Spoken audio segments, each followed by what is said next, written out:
ओम शांति। 26 अगस्त 2024। मीठे बच्चे, बड़ा बाबा तुम बड़े आदमियों को ज़्यादा मेहनत नहीं देते। सिर्फ 2 अक्षर याद करो, अल्फ और बे। तो बाबा भी बड़ा है और हम सबको भी बड़े बनाए हैं।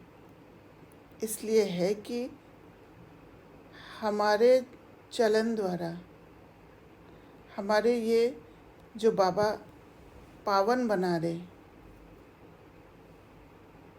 उस द्वारा हम सबके आगे बड़े दिखने लग जाते। हमारे द्वारा ही ये दुनिया में परिवर्तन आ जाता है। तो लोग नोटिस भी करते हैं, जैसे बड़े लोगों को नोटिस करते हैं, कुछ भी करते हैं उनको फॉलो करने की कोशिश करते हैं। जैसे बड़े बड़े पॉलिटिशियन होते हैं,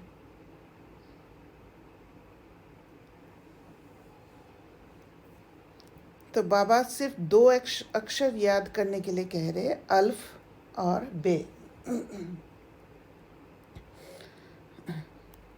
प्रश्न, रूहानी बाप का मुख्य कर्तव्य कौन सा है जिसमें ही बाप को मज़ा आता है? उत्तर, रूहानी बाप का मुख्य कर्तव्य है पतितों को पावन बनाना। बाप को पावन बनाने में ही बहुत मज़ा आता है। बाप आते ही है बच्चों की सद्गति करने, सबको सतोप्रधान बनाने, क्योंकि अब घर जाना है। सिर्फ एक पाठ पक्का करो, हम देह नहीं आत्मा। इसी पाठ से बाप की याद रहेगी और पावन बनेंगे। तो जो पहला लेसन है, उस पाठ को पक्का करने से पतित से पावन बन जाते हैं, सतोप्रधान बन जाते हैं, सद्गति हो जाता है। और वो पाठ पक्का करने के लिए वो जो आत्मा है, जो मैं हूँ, मुझे स्वयं को जानना ज़रूरी है। स्वयं से वो रिलेशनशिप बिल्ड करना ज़रूरी है। एक रिश्ता जोड़ना है, और उसी को कहते हैं सेल्फ कनेक्शन।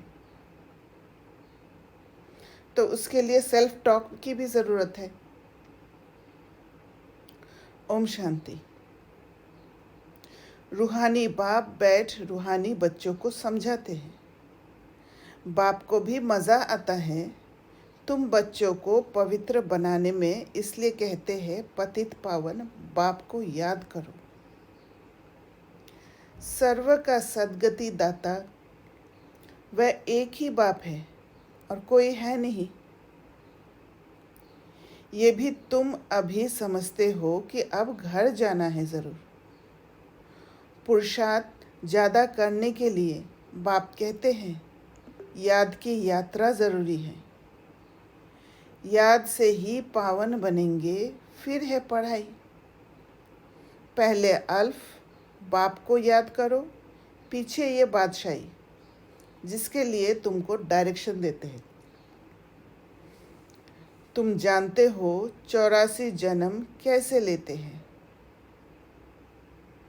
सतोप्रधान से तमोप्रधान बनते हैं। सीढ़ी नीचे उतरना होता है। अब फिर सतोप्रधान बनना है। सतयुग है पावन दुनिया, वहाँ एक भी पतित नहीं। सतयुग में ये बातें होती नहीं। मूल बात है पावन बनने की। अभी तो पवित्र बनो, तब ही नई दुनिया में आएंगे और राज्य करने के लायक बनेंगे। सबको पावन बनना ही है, वहाँ पतित होते ही नहीं। जो अभी सतोप्रधान बनने का पुरुषार्थ करते हैं, वही पावन दुनिया के मालिक बनेंगे। मूल बात ही एक है, बाप को याद करने से सतोप्रधान बनना है। तो सतोप्रधान बनने के लिए जो विधि, वो समझ ही तभी आएगा जब बाबा से जुड़ेंगे, बाबा के उस फ्रीक्वेंसी तक पहुंच पाएंगे। बाप कोई ज़्यादा मेहनत नहीं देते हैं, सिर्फ कहते हैं अपने को आत्मा समझो। आत्मा समझना माना उस स्थिरता तक पहुंचना, उस स्टेबिलिटी तक पहुंचना, तैयार रहना है, उस स्टेट में पहुंचना है जिस स्टेट द्वारा हम बाबा के साथ कनेक्ट हो पाएंगे। बार बार कहते हैं पहले ये पाठ पक्का करो, हम देह नहीं, हम आत्मा हैं। बस बड़े आदमी जास्ती नहीं पढ़ते हैं, 2 अक्षर में ही सुना देते हैं। बड़े आदमी को तकलीफ नहीं दी जाती है। तुम जानते हो सतो प्रधान से तमो प्रधान बनने में कितने जन्म लगे हैं। 63 जन्म नहीं कहेंगे, 84 जन्म लगे हैं। ये तो निश्चय है ना, हम सतो प्रधान थे, स्वर्गवासी अर्थात सुखधाम के मालिक थे, क्योंकि पहला दिन से ही थोड़े थोड़े गिरने लग गए। सुखधाम था जिसको ही आदि सनातन देवी देवता धर्म कहा जाता है। थे वह भी मनुष्य, सिर्फ देवी गुण वाले थे। इस समय है आसुरी गुण वाले मनुष्य। ये तो शास्त्रों में लिख दिया है कि असुरों और देवताओं की युद्ध लगी, तब देवताओं का राज्य स्थापन हुआ।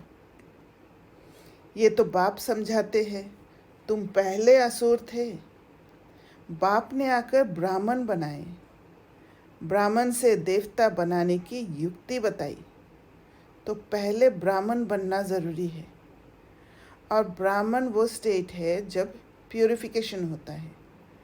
और जब जब प्यूरिफिकेशन होते जाते, जितना जितना लेवल प्यूरिफिकेशन का होता है, उतना उतना सेल्फ कनेक्शन और फिर बाबा के साथ कनेक्शन बढ़ते जाता है।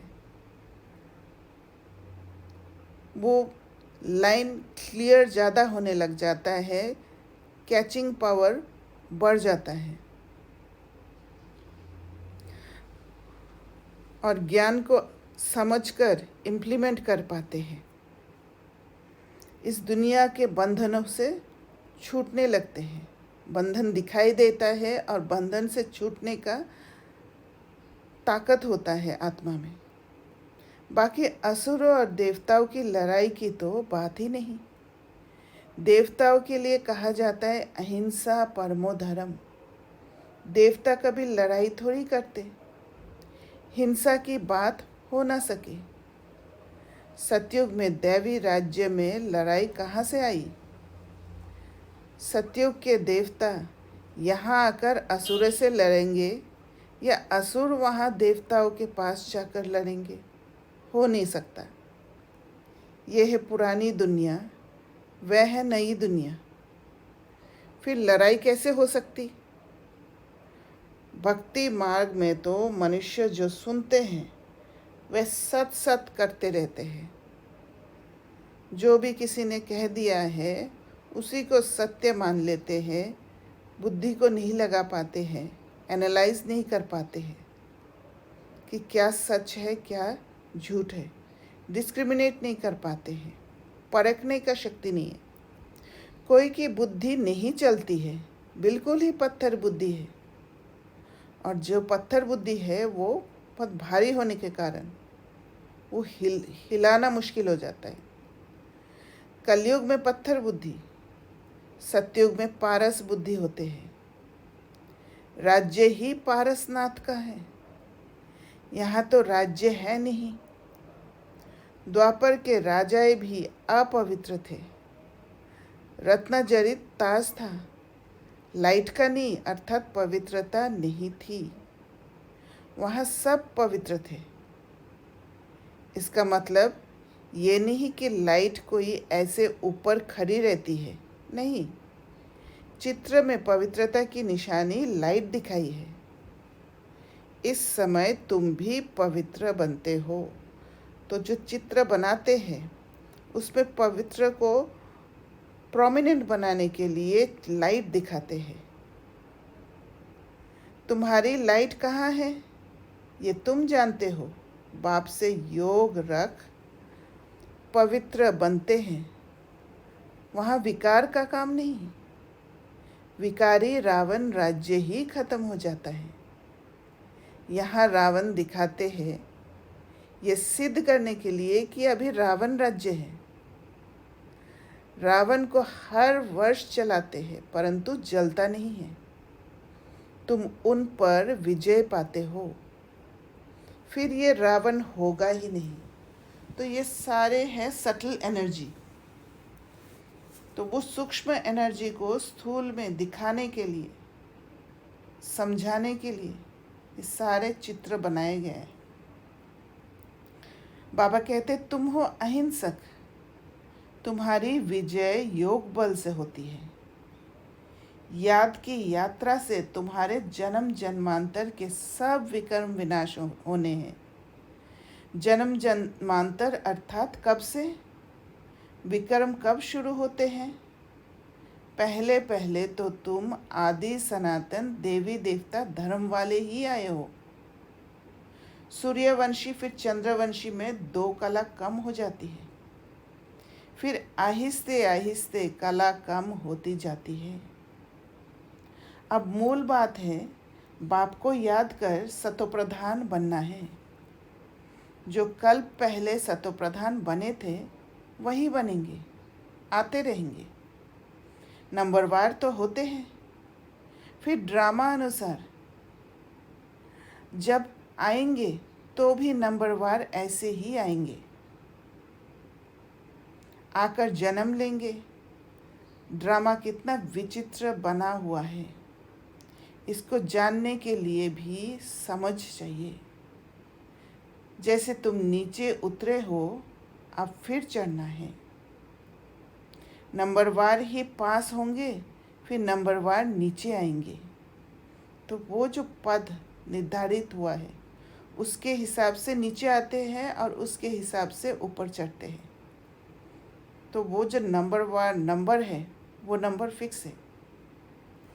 तुम्हारी एम ऑब्जेक्ट है सतोप्रधान बनने की, और उस पद के हिसाब से बैटरी मिला हुआ है और उस हिसाब से बैटरी का फिलिंग होता है। सब तो फुल पास नहीं होते हैं, 100 मार्क्स से फिर कम कम होते जाते हैं, इसलिए बहुत पुरुषार्थ करना है। तो बाबा कॉमन सब के लिए कहते हैं, सबको कहते हैं बहुत पुरुषार्थ करना है, और अपना अपना बैटरी के हिसाब से पुरुषार्थ से खुश होते हैं, संतुष्ट रहते हैं। इस पुरुषार्थ में ही फेल होते हैं। सर्विस करना तो सहज है। म्यूज़ियम में तुम किस रीति समझाते हो उससे हर एक की पढ़ाई का मालूम पड़ जाता है। हेड टीचर देखेगा कि यह ठीक नहीं समझाते हैं तो खुद जाकर समझाएंगे, आकर मदद करेंगे। हाँ जी, किसी को क्वेश्चन है? जी। वो अभी आपने बोला ना कि अपनी अपनी बैटरी से पुरुषार्थ से खुश हो जाते हैं। हाँ, वो वाला थोड़ा सा आप समझाओगे प्लीज। एक्चुअली क्या है, सबका बैटरी का पावर एक जैसा नहीं है। जैसे एक टॉर्च का बैटरी होता है, एक छोटा टॉर्च का बैटरी होता है, एक बड़ा टॉर्च का बैटरी होता है, एक कार का बैटरी होता है। तो फ़र्क है ना। जितना जितना बैटरी बड़ा होता है उसके हिसाब से उसका एनर्जी होता है, और इतना एनर्जी बाबा से फिल करना होता है। तो जो टॉर्च का बैटरी है, छोटा टॉर्च का बैटरी है, वो फिल करके फुल महसूस बहुत जल्दी करेंगे। उसमें डिज़ायर नहीं होगा, खींच नहीं होगा बार बार बाबा से फीलिंग करने का। एक तो क्या है, फीलिंग का ताकत नहीं होता है, पर एक बार वो जो ताकत आ जाता है, जब समझ आ जाता है कि मुझे बार बार बाबा से लेना है। जो कार वाला बैटरी है वो सारा दिन लगे रहेंगे फीलिंग करने के लिए, वो संतुष्ट नहीं होंगे कि हाँ योग हो गया ख़त्म। और जितना जितना प्यूरिफिकेशन होगा उतना प्यूरिफिकेशन के हिसाब से उस आत्मा को समझ में आएगा कि मुझे और फीलिंग करना है, और फीलिंग करना है। क्लियर हुआ? जी सर। तो प्रदर्शनी से म्यूज़ियम में अच्छी होती है। सॉरी, बाबा कहते हैं हेड टीचर देखेगा कि ये ठीक नहीं समझाते हैं तो खुद जाकर समझाएंगे, आकर मदद करेंगे। एक दो गार्ड रखे जाते हैं जो देखते हैं ये ठीक समझाते हैं। कोई कुछ पूछता है तो मूंझ तो नहीं जाते, ये भी समझते हैं। सेंटर की सर्विस से प्रदर्शनी की सर्विस अच्छी होती है। प्रदर्शनी से म्यूज़ियम में अच्छी होती है। म्यूज़ियम में शो करते हैं अच्छी तरह से, फिर जो देखकर जाते हैं औरों को सुनाते रहेंगे। ये तो पिछाड़ी तक चलता रहेगा। ये गॉड फादरली वर्ल्ड यूनिवर्सिटी अक्षर अच्छा है। इसमें मनुष्य का तो नाम ही नहीं। इनका उद्घाटन कौन करता है? बाप ने कहा है तुम बड़े आदमी से उद्घाटन कराते हो, तो बड़े का नाम सुनकर बहुत आते हैं। एक के पिछाड़ी ढेर आ जाएंगे। इसलिए बाबा ने दिल्ली में लिखा है कि बड़े बड़े आदमियों की जो ओपिनियन है वह छपाओ, तो मनुष्य देखकर कहेंगे इनके पास इतने बड़े बड़े आदमी आते हैं जाते हैं। ये तो बहुत अच्छा ओपिनियन देते हैं। तो इस दुनिया का जो सुपीरियरिटी और इन्फीरियरिटी का जो एनर्जी बना हुआ है उसको बाबा सेवा में लगा रहे हैं। ये छपाना अच्छा है। इसमें और तो कोई जादू आदि की बात नहीं। इसलिए बाबा लिखते रहते हैं ओपिनियन का किताब बनना चाहिए, यहाँ भी बांटना चाहिए। गाया जाता है झूठी काया झूठी माया, इसमें सब आ जाते हैं। बहुत है जो कहते हैं ये रावण राज्य राक्षस राज्य है। पहले तो जिनका राज्य है उनको ख्याल आना चाहिए। तो हमारा राज्य है, हमें क्या लाएगा? कहते हैं हम पतितों को पावन बनाओ, तो पतित पने में सब कुछ आ गया है। तो बाबा ये पतित पने में क्या आ रहा है, कैसे पतित बने हैं, कैसे पावन बनना है, वो सारा प्रोसेस द्वारा हमें ले जा रहे। सब कहते हैं हे पतित पावन, तो ज़रूर पतित ठहरे ना, क्योंकि एक्सेप्टेंस होना ज़रूरी है कि हम पतित बने हैं, तब जाके पावन बनने का इच्छा जागेगा, पावन बनने का वो फोर्स आएगा। तुमने ये चित्र भी राइट बनाया है कि पतित पावन परमपिता परमात्मा है, यह सब नदी नाले। अमृतसर में भी तालाब है। तो अभी जो भक्ति में जो भी कहा वो सत सत किया, वो बाबा क्लियर कर रहे हैं। अमृतसर में भी तालाब है, पानी सारा मैला हो जाता है, उसको वो लोग अमृत का तालाब समझते हैं। बड़े बड़े राजे लोग अमृत समझ तालाब साफ करते हैं, इसलिए नाम ही रखा है अमृतसर। अब अमृत तो गंगा जी को भी कहते हैं। पानी इतना गंदा हो जाता है, बात मत पूछो। बाबा का इन नदियों आदि में स्नान किया हुआ है, ब्रह्मा बाबा के लिए कह रहे, बहुत गंदा पानी होता है। फिर मिट्टी उठाकर लगाते हैं। बाबा अनुभवी है ना, शरीर भी पुराना अनुभवी लिया है। इन जैसा अनुभवी कोई होगा नहीं। बड़े बड़े वाइसरॉय, किंग्स आदि से भी मुलाकात करने का अनुभव था। ज्वार बाजरी भी बेचते थे। अने बाबा बहुत ऊंचा सर्विस भी किया है और सबसे नीचे वाला ज्वार बाजरा बेचने का भी काम किया है। बस 4-6 आना कमाया तो खुश हो जाते थे बचपन में। अब तो देखो कहाँ चले गए। गावरे का छोरा फिर क्या बनते हैं। बाप भी कहते हैं मैं साधारण तन में आता हूँ। ये अपने जन्मों को नहीं जानते हैं। तो जब हर कार्य करते हैं, हर चीज़ से गुज़रते हैं, तो जब ब्राह्मण बनने के बाद जो भी सीन्स सामने आते हैं, जो भी आत्माओं के संस्कार सामने आते हैं, उसको एक्सेप्ट करना बहुत इजी हो जाता है और फिर उस आत्मा को सपोर्ट दे पाते हैं, सहयोग दे पाते हैं। तो बाबा कहते हैं ये अपने जन्मों को नहीं जानते हैं, कैसे 84 जन्म ले पिछाड़ी में छोड़ा बना। ये बाप बैठ समझाते हैं। चरित्र ना श्री कृष्ण के हैं ना कंस के हैं। मटकी फोड़ना आदि ये सब तो श्री कृष्ण के चरित्र हो नहीं सकते। तो शास्त्र में ये सारे कुछ लिख दिया है और उसी को सत करके मान लिया है सबने। तो बाबा दिखा रहे कि बाबा पॉइंट आउट करा रहे कि ये पावन कैसे हो सकता है, ये चरित्र कैसे हो सकता है और ये गीता का भगवान कैसे हो सकता है। ऐसे चरित्र जो लिखा है, बाप देखो कितना सिंपल बताते हैं। मीठे मीठे बच्चों, उठते बैठते तुम सिर्फ मामेकम याद करो।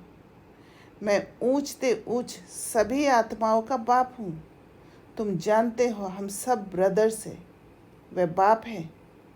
हम सभी ब्रदर्स एक बाप को याद करते हैं। वह तो है हे भगवान, हे ईश्वर कहते हैं, परंतु जानते कुछ भी नहीं। बाप ने अभी परिचय दिया है। ड्रामा के प्लान अनुसार इनको गीता का युग कहा जाता है, क्योंकि बाप आकर ज्ञान सुनाते हैं जिससे ऊंच बनते हो। तो संगम युग को गीता का युग कहा जाता है, क्योंकि गीता प्ले होता है। आत्मा भी शरीर धारण कर फिर वॉच करती है। बाप को भी दिव्य अलौकिक कर्तव्य करना है, तो शरीर का आधार लेते हैं। आधा कल्प मनुष्य दुखी होते हैं तो फिर बुलाते हैं। बाप कल्प में एक ही बार आते हैं, तुम तो बार बार पार्ट बजाते हो। आदि सनातन है देवी देवता धर्म, वह फाउंडेशन है नहीं।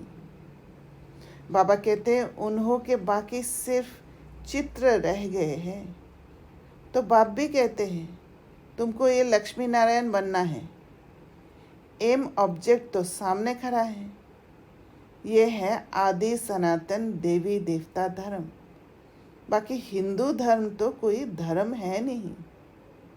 हिंदू तो हिंदुस्तान का नाम है। जैसे सन्यासी ब्रह्म अर्थात रहने के स्थान को भगवान कह देते हैं, वैसे ये फिर रहने के स्थान को अपना धर्म कह देते हैं। आदि सनातन कोई हिंदू धर्म थोड़ी था। हिंदू तो देवताओं के आगे जाकर उनको नमन करते हैं, महिमा गाते हैं। जो देवता थे वही हिंदू बन गए। धर्म भ्रष्ट कर्म भ्रष्ट हो गए हैं और सभी धर्म कायम है। और सभी धर्म कायम है। ये देवता धर्म ही प्रायलोप है। आपे ही पूज्य थे, फिर पुजारी बन देवताओं की पूजा करते हैं। कितना समझाना पड़ता है। श्री कृष्ण के लिए भी कितना समझाते हैं। वे स्वर्ग का पहला प्रिंस है, तो 84 जन्म भी उनसे ही शुरू होंगे। तो बाबा ने जो भी भक्ति मार्ग से समझ का गड़बड़ हुआ है, वो पत्थर बुद्धि से मनुष्य ने जो भी शास्त्र लिखा है वो सारा एक्सप्लेन किया है। और ये है पत्थर बुद्धि होने के कारण इस दुनिया में फंस के, इस मटेरियलिस्टिक दुनिया में फंस के जो बुद्धि जैसे समझ दिया है, उस समझ को बाबा हाईलाइट कर रहे कि ये किया है, ये कैसे हो सकते हैं। ये बाबा बुद्धि को लॉजिक दे रहे हैं ताकि वो पत्थर बुद्धि थोड़ा सा पिघलने लग जाए, थोड़ा सा सोच में पड़ जाए। क्योंकि बाबा का काम है पावन बनाना, और पावन बनाने के लिए वो सूक्ष्म स्टेट में जाना ज़रूरत है, सटल लेवल में जाना ज़रूरत है, बाहर से अंदर जाके सेल्फ कनेक्शन होना ज़रूरत है।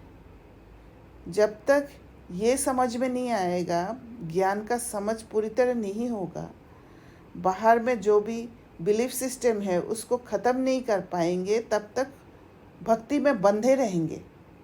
इसीलिए बाबा ने ये सारा चीज़ समझाया एक शिफ्ट करने के लिए। तो 84 जन्म भी उनसे ही शुरू होंगे। वनश्री कृष्ण बाप कहते हैं बहुत जन्मों के अंत के भी अंत में मैं प्रवेश करता हूँ, तो उसका ज़रूर हिसाब तो बताएंगे ना। ये लक्ष्मी नारायण ही नंबर 1 में आए थे, तो जो पहले हैं वह फिर लास्ट में जाएंगे। सिर्फ एक श्री कृष्ण तो नहीं था ना, और भी तो विष्णु वंशावली थे। इन बातों को तुम अच्छी रीति जानते हो, ये फिर भूल नहीं जाना है। अभी म्यूज़ियम तो खुलते रहते हैं, बहुत खुल जाएंगे, बहुत लोग आएंगे। जैसे मंदिर में जाकर माथा टेकते हैं, तुम्हारे पास भी देखते हैं। लक्ष्मी नारायण का चित्र है तो भक्त लोग उनके आगे पैसे रख देते हैं। तुम कहते हो यहाँ तो समझने की बात है, पैसे रखने की बात नहीं है। यहाँ बुद्धि का काम है। अभी तुम शिव के मंदिर में जाओ तो पैसे रखेंगे क्या? तुम जाएंगे समझाने की एम से, क्योंकि तुम इन सब की बायोग्राफी को जानते हो। मंदिर तो बहुत है, मुख्य है शिव का मंदिर। वहाँ औरों की मूर्तियाँ क्यों रखते हैं? सबके आगे पैसे रखते जाएंगे तो आमदनी होगी। तो वह शिव का मंदिर कहेंगे, वह शिव परिवार का मंदिर कहेंगे। शिव बाबा ने ये परिवार स्थापन किया। सच्चा परिवार तो तुम ब्राह्मणों का है जब प्यूरिफिकेशन होता है। शिव बाबा का परिवार तो सालिग्राम है। फिर हम भाई बहन का परिवार बन जाते हैं। पहले भाई भाई थे, फिर बाप आते हैं तो भाई बहन बनते हैं। फिर तुम सतयुग में आते हो तो वहाँ परिवार और बड़ा होता है। वहाँ भी शादी होती है तो परिवार और वृद्धि को पाता है। घर अर्थात शांति धाम में रहते हैं तो हम भाई हैं, एक बाप है। फिर यहाँ प्रजापिता ब्रह्मा की संतान भाई बहन है और कोई नाता नहीं है। फिर रावण राज्य में बहुत वृद्धि होती जाती है। बाप सब राज समझाते रहते हैं, फिर भी कहते हैं मीठे मीठे बच्चों, पाप को याद करो तो जन्म जन्मांतर के पापों का बोझा उतर जाएगा। पढ़ाई से पाप नहीं कटेंगे, खाली पढ़ने से पाप नहीं कटेंगे। जब उस पढ़ाई का विचार सागर मंथन करेंगे, वो सटल एनर्जी में कन्वर्ट करेंगे, वो सूक्ष्म शक्तियों में परिवर्तन करेंगे, तब जाके पाप कटेंगे। बाप की याद ही मुख्य है, और बाबा की याद से ही आत्मा में ताकत भरती है, और वो ताकत ही परिवर्तन करने का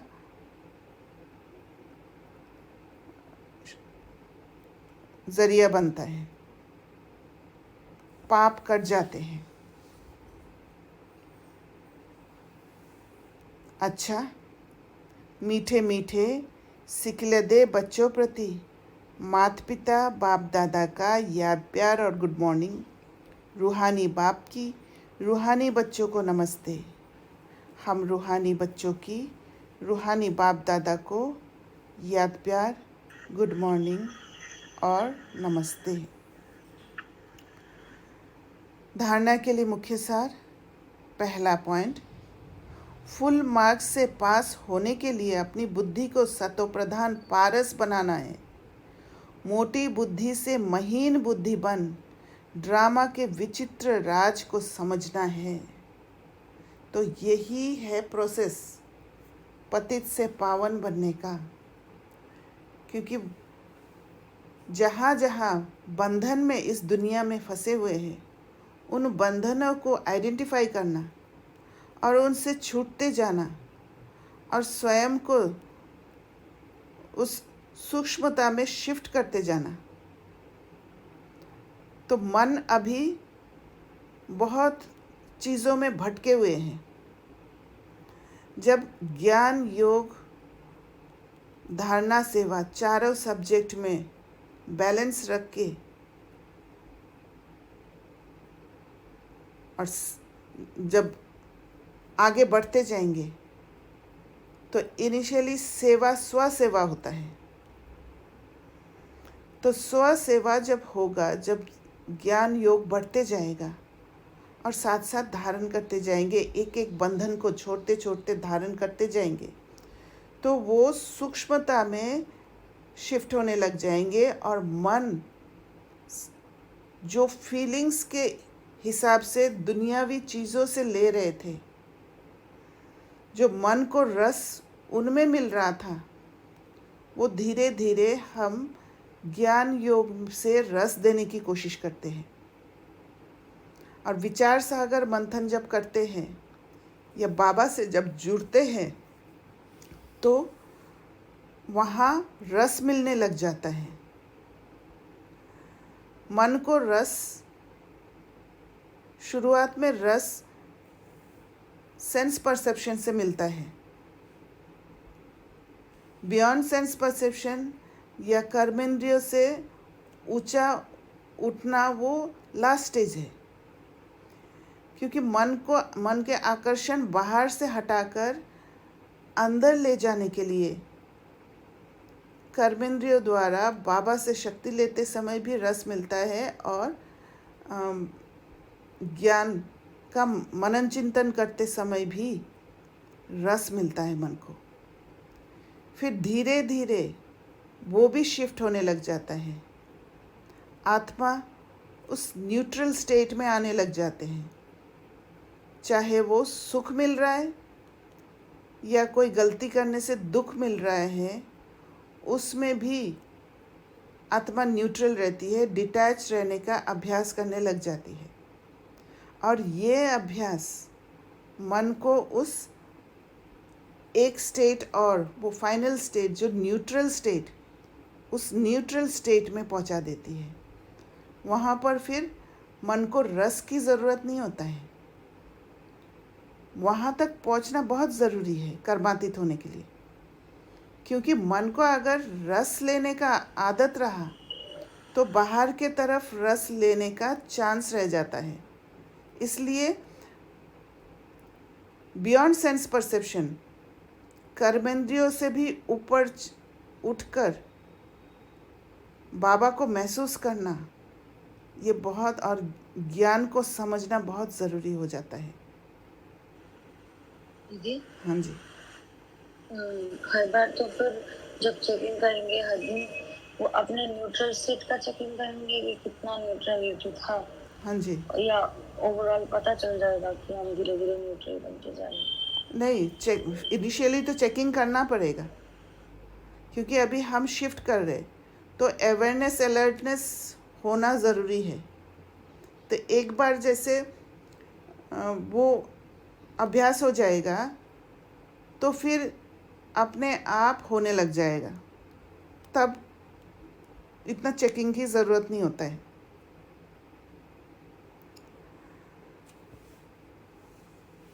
तो मन जो है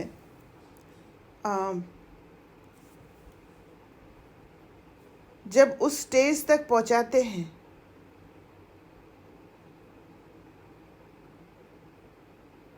तब बाबा का जो फ्रीक्वेंसी है वो डिटैच स्टेट उस स्टेज तक पहुंच जाती है, और फिर मन को फ़र्क ही नहीं पड़ेगा कि कहीं दुख हो रहा है, कहीं खुशी हो रही है, उसमें अटैच नहीं होंगे फिर। तो अटैच ना होने के कारण अंत समय में प्रभावित नहीं होंगे कहीं पर भी, क्योंकि वो न्यूट्रल स्टेट को पा लिया है मन। तो इस बैलेंस स्टेट तक पहुंचाना है मन को। तो बाबा ने दूसरा धारणा के लिए मुख्य सार दिया है, अभी बाप समान दिव्य और अलौकिक कर्म करने हैं, डबल अहिंसक बन योग बल से अपने विक्रम विनाश करने हैं। तो फीलिंग्स जो है, फीलिंग्स मन में ही होता है, और फीलिंग्स द्वारा ही मन डगमग होता है। तो उस डगमग से बचाने के लिए मन को कंट्रोल में लाने के लिए, कंट्रोल करके रूल करने के लिए वो बैलेंस स्टेट तक पहुंचना बहुत ज़रूरी होता है। वरदान, कर्म और योग के बैलेंस द्वारा ब्लेसिंग का अनुभव करने वाले कर्म योगी भव। तो कर्म के साथ साथ योग होना ज़रूरी है। जब योग होगा तब जो संकल्प उठेगा वो फिर प्योर होगा, और उसके हिसाब से परख कर कर्म में आ सकते हैं, प्योर कर्मा करेंगे फिर। और जब पुण्य कर्मा करते हैं तो ब्लेसिंग ऑटोमेटिकली मिल जाता है। तो बाबा जो अनुभव के लिए कहते हैं, अनुभव माना ये नहीं है कि फीलिंग्स द्वारा अनुभव करना। अनुभव ये है, जैसे अनुभवी मूर्त बाबा कहते हैं, अनुभवी मूर्त बनना माना बार बार वो जो प्रैक्टिस करना है, वो प्रैक्टिस करते करते बाबा जो विधि बता रहे वो विधि को अपना कर इम्प्लीमेंट करके वो सिद्धि प्राप्त करना है। अनुभवी मूर्त ज्ञान को अनुभव किया कि हाँ, ये विधि अपनाने से सिद्धि प्राप्त होता है। तो कर्म योगी अर्थात हर कर्म योग युक्त हो। कर्म योगी आत्मा सदा ही कर्म और योग का साथ अर्थात बैलेंस रखने वाली होगी। कर्म में फंसेंगे नहीं। कर्म से जो रिजल्ट मिला, कभी अच्छा मिलता है, कभी बुरा मिलता है, वो अच्छे बुरे में नहीं फंसते हैं। जो योगी होंगे उनको रिजल्ट का फर्क नहीं पड़ेगा, वो कर्म में बेस्ट एफर्ट्स लगाएंगे, वो कर्म को अच्छी तरह करेंगे। उस कर्म में कोई भी ऐसे फीलिंग्स नहीं होगा जैसे फियर, क्योंकि रिजल्ट ओरिएंटेड होगा तो फियर भी आएगा। तो योगी जो है वो ये सब फीलिंग्स में नहीं होंगे, फियर डाउट में नहीं होंगे। हाँ जी देवो बहन बोलिए। जो योगी जो है वो मतलब आपने बोला उसमें रिजल्ट ओरिएंटेड नहीं होंगे, लेकिन कर्म को अगर करने के लिए कुछ बेस्ट डालने के लिए कोई तो मोटिवेशन की जरूरत होगी ना, सेल्फ को मोटिवेट करने के लिए। अगर आप रिजल्ट नहीं देखेंगे तो आप किस चीज को देख के आप बेस्ट कर्म उसमें डालेंगे? ठीक है, रिजल्ट नहीं देख रहे हैं, लेकिन द हाईएस्ट लेवल ऑफ आपका उसमें कंट्रीब्यूशन होने के लिए क्या क्या आपका बिहाइंड द सीन क्या थॉट होगा? चलिए, जैसे आप कोई विधि को कर रहे हैं, रिजल्ट क्या है? रिजल्ट है सिद्धि। विधि आपको पता है कैसे कैसे जाना है, कैसे कैसे किसी कर्म को करना है, तो आपका फोकस विधि पर होना चाहिए, ना कि सिद्धि पर। अच्छा, समझ गए? हाँ समझ गए, लेकिन विधि अगर जब प्रॉपर वो होगा सिद्धि तो मिलेगा ही। पर अगर हम हाँ, सिद्धि पर फोकस रखते हैं तो विधि पर मिक्सचरिटी आ जाता है, एडल्टरेशन आ जाता है, फीलिंग्स अंदर घुस जाते हैं, तो वो प्योर कर्मा, पुण्य कर्मा नहीं हो पाता है, क्योंकि बुद्धि क्लीन नहीं होने के कारण कैच कर नहीं पाते हैं कि क्या करना है, किस तरीका से करना है। क्लियर हुआ? और भी थोड़ा सा सोचना पड़ेगा मेरे को, मैं आपको बाद में क्वेश्चन हाँ, आप करूँगी। सोचना। तो कर्म योगी अर्थात हर कर्म योग युक्त हो। कर्म योगी आत्मा सदा ही कर्म और योग का साथ अर्थात बैलेंस रखने वाली होगी। कर्म और योग का बैलेंस होने से हर कर्म में बाप द्वारा तो ब्लेसिंग मिलती ही है, लेकिन जिसके भी संबंध संपर्क में आते हैं उनसे भी दुआएं मिलती है। जब आप कर्म के साथ योग रखेंगे तब आपको समझ में आ जाएगा कि कहाँ पर मेरे लिए पुण्य कर्म करने का मौका है, उसको पकड़ लेंगे आप। जैसे ज्ञान की बातें जैसे पढ़ते हैं, बाबा के महावाक्य पढ़ते हैं, जब मन वहाँ से रस लेने से ऊपर उठ जाएंगे, वो फीलिंग्स में नहीं फंसेंगे, तो फिर वो ज्ञान के पीछे जो छिपा हुआ राज उसको समझ जाएंगे। तो वो राज जो है वही अतीन्द्रिय सुख का अनुभव कराएगा, जो ताकत में परिवर्तन होगा।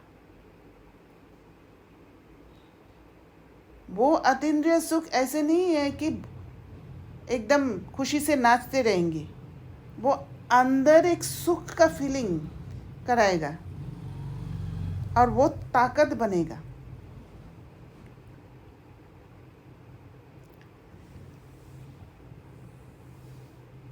तो सब है कि वो सटल शिफ्ट होना। कोई अच्छा काम करता है तो दिल से उसके लिए दुआएं निकलती है कि बहुत अच्छा है, बहुत अच्छा मानना ही दुआएं हैं। पर जब रिजल्ट ओरिएंटेड होते हैं तो किसी ने अगर कह दिया अच्छा काम किया, अच्छा मान लिया, तो फिर उसमें अटक जाएंगे।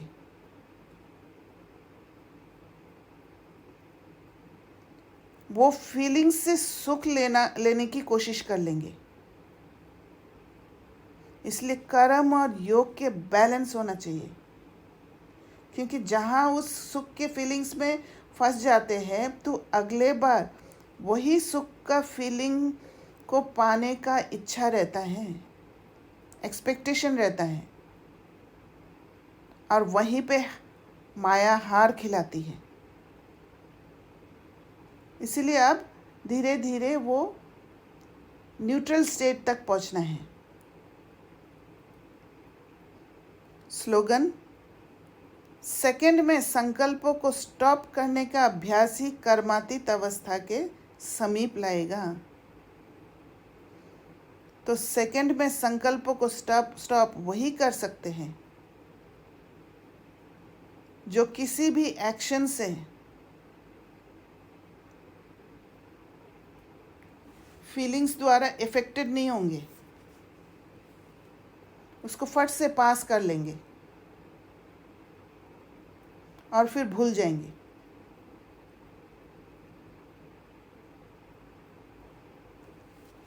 और किसी को प्रश्न है?